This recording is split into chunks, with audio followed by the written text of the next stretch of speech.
Aquí escuchas la diversidad de voces que hacen el cine mexicano. Nuestro Cine Podcast.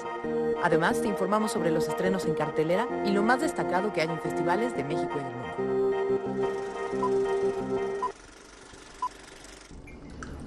Tusa, ¿cómo se ahogó mi Justino? Hola, bienvenidas una vez más a nuestro Cine Podcast. Esta semana hablaremos de la ópera prima de Jonás Díaz, Antes que lleguen los opilotes, película que propone un diálogo con los temas y las texturas narrativas de Juan Rulfo, así como las películas de la época de oro del cine mexicano. Por un lado está la Tusa, conocida por ser una mujer de carácter duro y dominante, que se dedica a un tipo de pesca tan peculiar como ella. Por otro lado está una esposa sumisa que espera en una choza a su amado, empleado de la Tusa. Y hay un lago, que también es una casa de clase media, o una casa que hace las veces de lago. Mientras, los opilotes merodean y acechan a los personajes. Esta propuesta fílmica desquebraja nuestras nociones de la pareja, el amor, la soledad y la muerte, y nos envuelve en un triángulo amoroso que se resuelve entre juegos de poder y el vínculo de dos mujeres que buscan el cadáver de un hombre que debe de estar en el fondo del lago. Nuestro colaborador Carlos Morales platicó con Jonás sobre este acercamiento al largometraje. Al finalizar te traemos noticias sobre festivales. Nos iremos a Biarritz, Francia, y volveremos a México para un tour por Michoacán, Guanajuato y Tamaulipas.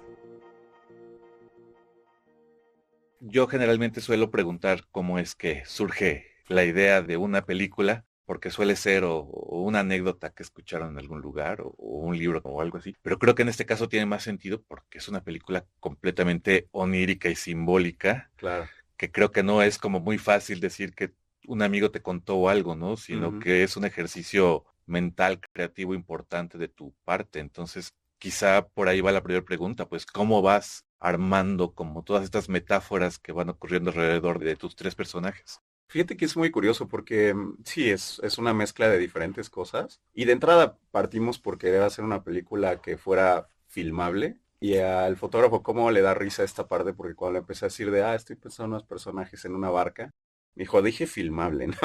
Pero, pero vaya, creo que sí, son muchos elementos que se han ido mezclando de muchas cosas. A mí algo de que me llamó mucho la atención y que quería experimentar era cómo lograr, si no podemos movernos y salir de la locación, cómo jugamos con el espectador para que quizá él vea cosas que los personajes no ven, pero sí escucha lo que los personajes ven. Y esta película juega con esa parte, ¿no? O sea, el espectador no ve un lago, pero escucha el lago, escucha las ranas. Y al final del día es como ir jugando entre lo que los personajes viven y lo que el espectador vive, porque son dos universos completamente paralelos, ¿no? Que en ciertos momentos se unen. Pero vaya, eso se me hizo algo muy divertido para jugar. Y creo que fue de los primeros motores para decir bueno, entonces podemos hablar de un lago aunque nunca veamos un lago. Y podemos hablar de alguien ahogado aunque nunca lo vemos ahogarse. Y todo está en el sonido. Y creo que fue de los retos más interesantes. Y también me llamó mucho la atención la gente, justo hablando de los paralelismos entre la ciudad y el pueblo. A mí me llama mucho la atención la invisibilidad que tiene la gente de pueblo cuando viene a la ciudad.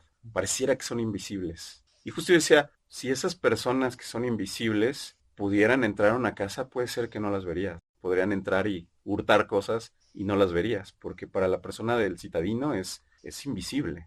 Y creo que los personajes viven esto, viven esta invisibilidad en la historia. Entonces por eso pueden navegar por este lugar como si fueran fantasmas, como si fueran susurros. Entonces creo que hablo un poco de eso, de esa experimentación con el espectador. Y lo más importante es el descubrimiento emocional que tienen los personajes. ¿Qué pasa cuando un personaje nunca ha vivido algo y lo vive por primera vez, ¿no? Cuando sale de su casa, cuando conoce a alguien. Entonces creo que habla mucho del autoconocimiento que tienen sobre todo estas dos mujeres. Voy a insistir, es una película de metáforas, de símbolos, pero creo que el más importante es la barca en una casa clase mediera, presumiblemente de un matrimonio más o menos joven, y que después esa metáfora crece, ¿no? Y al final llega a algún lugar, ¿no? No voy a creer que la interpretes, creo que eso le corresponde más a la crítica o a los espectadores Ajá. cuando la vean, pero sí se vale preguntarte cómo llegaste a esa imagen, que creo que es la más poderosa y que creo que es la que rige, digamos, toda tu película. Sí, fíjate que una de las cosas que fue como una imagen inicial es una postal que me dieron donde se ve unas aves sobrevolando a una persona. Y yo traigo mucho esta idea en la cabeza del mal agüero o mal augurio que tenemos en México. Y se me hacía muy interesante el personas navegando, sintiendo que hay algo que los acecha. Y al final del día pensaba en coloquemos muchos elementos que puedan poner en peligro a los personajes, pero que no los veamos. Los opilotes es como un antagonista que nunca está, que nunca se ve, pero está presente en los personajes, al igual que el agua, al igual que la hostilidad del lago, resguardado en una casa, que en una casa es donde en teoría uno se siente protegido, ¿no? Entonces, esta contraparte de estar en un lugar hostil, pero ves una casa, se me hace como un impacto visual que creo que a mí emocionalmente me gustaba, ¿no? Pensar en qué curioso estar en un lugar donde te sientes protegido, pero pareciera que el ambiente te dice que no lo estás. Y empecé a mezclar esas cosas y poco a poco en mi locura empezó a salir esta idea de, bueno, pues metamos una barca y mostremos algo diferente a lo que ellos están viviendo, ¿no? Justo ese juego, la Ujú. casa, el matrimonio, las mujeres solas, el relato que hace la Tusa de su historia con Remig y todo eso, pues se va volviendo un discurso como muy poderoso acerca como de las distintas razones que pueden tener las mujeres para estar en pareja o para estar solas, ¿no? Como que creo que por ahí vas abordando a tus personajes y es lo que me parece interesante. Sí, no, y es que aparte, para mí siempre se me hizo muy bello que dos mujeres pudieran llevar la película y la verdad es soltarlas y dejar que ellas mismas contaran su propia historia. Entonces ellas fueron moldeando no solo el personaje, sino la narrativa y creo que enfatizan mucho en la situación que ellas viven como mujeres. Yo de mi lado creo que, digo, crecí siempre con mujeres, entonces no he tenido realmente una figura paterna, sino más bien muchísimas figuras femeninas y esto me ayuda a soltarles a ellas el personaje y la película, ¿no? Entonces me atrevo a decir que es un rol mucho más agarrado y relevante de ellas, el cómo se apropiaron de esto e incluso me dieron más señales de, oye, yo creo que como mujer vivo esto y lo siento así, y eso fue formando más y más la película, ¿no? Oye, algo que llama la atención, creo que hay un diálogo muy intenso con el cine de la época de oro. Sobre todo me sorprendió mucho María del Carmen Félix, que Ujú. es muy parecida a María Félix, que digamos más que actriz también es un símbolo, ¿no? O sea, todo lo que significa y todo lo que haces con María del Carmen, creo que va muy hacia el ejercicio de la doña, ¿no? No sé si Sí, era a propósito o cómo trabajaste con ella. es una historia muy chistosa porque yo creé el personaje de la Tusa basado en el personaje de la cucaracha que hizo María Félix. Y mi primer acercamiento con los actores fue con Francisco Pita y a él estaba diciendo esto, ¿no? Que me basé en la cucaracha, que quería una mujer que se vestía más como hombre, que no dependía de ellos. Y Francisco fue el que me dijo, oye, ¿por qué no llamas a María Félix, ¿no? ¿Por qué no la invitas a participar? Y yo, pues porque ya no estaba con nosotros. Me dice, no, estoy hablando de María del Carmen Félix, ¿no? Es bastante buena y pues le puede interesar. Y mi acercamiento con María fue curioso porque lo primero que me dijo María es, yo trato de separarme de mi abuela lo más que puedo. Pero estoy consciente de que este personaje está basado no está basado en María Félix, no estamos retratando a María Félix, no es sobre ella, ¿no? Es un personaje, es una similitud a un personaje que ella hizo. Y eso me gusta, ¿no? O sea, me gusta y me gusta el personaje y me voy a aventar, ¿sabes? Me voy a aventar a acercarme a algo que mi abuela hizo hace tiempo sin buscar que piensen que estoy retratando a mi abuela porque no es así, ¿no? Entonces se me hizo algo muy interesante que quisiera entrar en este proyecto y quisiera enamorarse de la Tusa, ¿no? Y ahora platícame de los otros dos, de Francisco Pita y Ah, Sayam Hal Esquivel. ¿Cómo entran ellos dos al proyecto? como te decía, mi primer acercamiento fue con Francisco. Es un actor con el que he estado trabajando desde hace mucho tiempo. He hecho varios cortos con él y demás. Sé lo que hace, la disciplina que tiene. Incluso hasta subió de peso para el papel y vaya, hizo bastantes cosas por él. Y creo que curiosamente él lo traté de separar tanto de Saya como de María, ¿no? Casi todo el trabajo se hizo con ellas dos. Fue muy chistoso porque les ofrecí el papel, pero no les dije quién era la persona que iba a interpretar al otro personaje. Y entonces más bien trabajamos mucho para que se conocieran en un ensayo, porque los personajes se conocen en la película. Saben que existe el otro, pero no se han conocido, ¿no? Entonces recreamos la escena de donde se conoce la Tusa y Lubina, y así se conocieron Saya y María. Entonces yo traía mi blog de notas e iba tomando nota de todo lo que iba pasando entre ellas dos, porque les dije, entren en papel y vamos a ver qué pasa. Y ahí empezó a suceder una dinámica muy bonita donde de repente María en su rol de Tusa empezó a querer como proteger a la otra mujer porque si es que ella no ha vivido lo que yo ya viví, ¿no? Empezó a darme mucha tela de dónde cortar y ellas como actrices se metieron tanto en el personaje que lo desarrollaron. Oye, se me hace muy teatral en muchas ocasiones la película. ¿Desde el inicio estabas pensando como en este tono teatral que le llamo yo?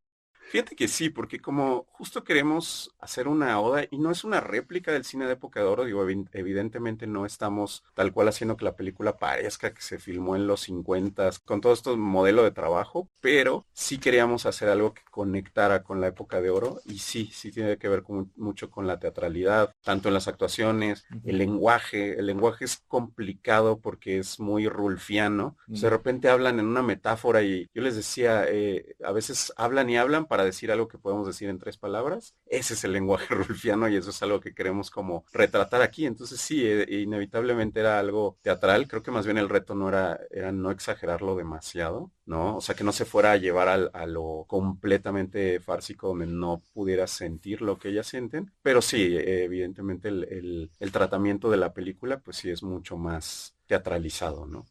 Oye, otra cosa que me llama poderosamente la atención y que te quiero preguntar es sobre la fotografía. ¿Cómo fue el trabajo que hiciste, si no me equivoco, con Rigel García? ¿Qué platicaron para conseguir la textura visual que tenemos en la película?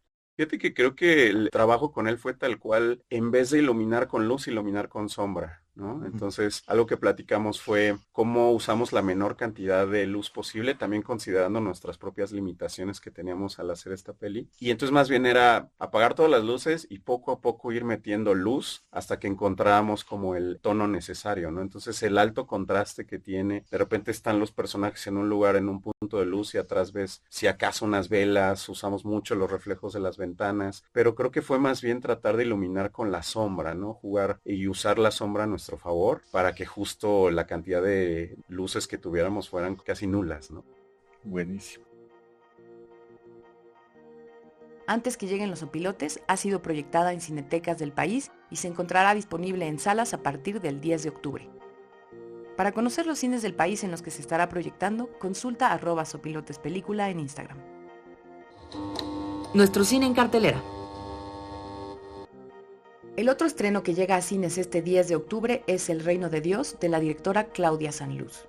Esta película cuenta la historia de Neymar, un niño de 8 años que vive en un pequeño pueblo y que está ilusionado por hacer su primera comunión, ya que su abuela le ha asegurado que ese día conocerá a Dios. Su vida es serena hasta que su entorno cambia súbitamente, haciendo que se llene de decepciones, que reconsidere su entorno y que su inocencia lo vaya abandonando. Conoce más sobre esta película en nuestro episodio de la siguiente semana. Platicaremos con la directora. Las noticias de nuestro cine. Traemos noticias del otro lado del charco. El Festival Biarritz Amérique Latine, un evento que premia al cine latinoamericano, se celebró en Biarritz, Francia, del 21 al 27 de septiembre de 2024. Entre las categorías se encontraron largometrajes, documentales y cortometrajes, en los que México destacó. El premio del jurado de ficción se lo llevó Aroma del pasto recién cortado, de Celina Murga, una coproducción entre Argentina, Uruguay, Alemania, México y Estados Unidos. Además, en la categoría documental, Amor Fantasma de Murcia Estrada recibió una mención especial. Y dentro de los galardones también se incluyó el Abrazo de Honor, que premia y reconoce el talento y la trayectoria de personalidades en el cine. Fue entregado al mexicano Alfonso Cuarón. Nuestro cine en festivales. Octubre llegó y trae festivales de terror.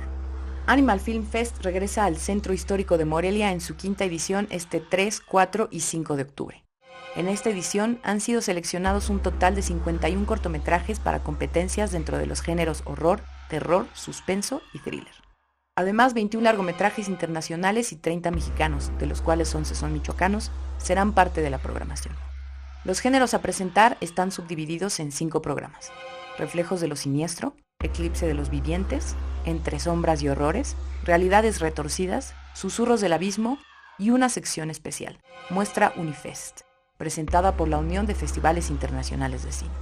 Entre sus cortometrajes nacionales se encuentran Sacrificio, de Aldo Apango Ortiz, La Vieja y el Cuervo, de Lucía Vallardo Dodge, Humo, de Rita Basulto, Té de Ruda, de Jennifer Remba, Quién va, de Isaac Martínez y muchos más. Conoce el programa completo en su página web animalfilmfest.com y a través de sus redes sociales, @AnimalFilmFest en Instagram y Animal Film Fest en Facebook. Si te encuentras en Guanajuato, sé parte de las actividades de la 4ª edición de Celaya Experimental Film Fest. Este festival celebra su tercer aniversario con conciertos, teatro, talleres, conferencias, exhibiciones, danzas, performances, ruedas de prensa y por supuesto proyecciones. Todas ellas en el Instituto de Arte y Cultura de Celaya. Las proyecciones de cine siguen temáticas como animación e inteligencia artificial, contemplativo y documental experimental, cortometrajes de videodanza local, videoarte, además de cortometrajes selectos de Fisura Fest, Multipantalla y Unifest.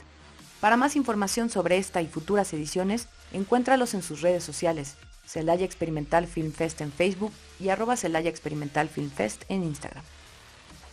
Y otro festival que trae una gran oferta es el Festival Tamatán, una iniciativa ciudadana de arte y cultura que impulsa a los nuevos talentos del cine. Proyectan cine tamaulipeco y mexicano. La 5ª edición de este festival se realizará del 5 al 12 de octubre de forma híbrida, con proyecciones en sedes físicas de Ciudad Victoria y también con transmisiones virtuales de los trabajos seleccionados en la plataforma Nuestro Cine MX del Instituto Mexicano de Cinematografía. Dentro de sus selecciones se encuentran las categorías de cortometraje tamaulipeco de ficción, cortometraje universitario noroeste documental, cortometraje mexicano documental y cortometraje mexicano de ficción.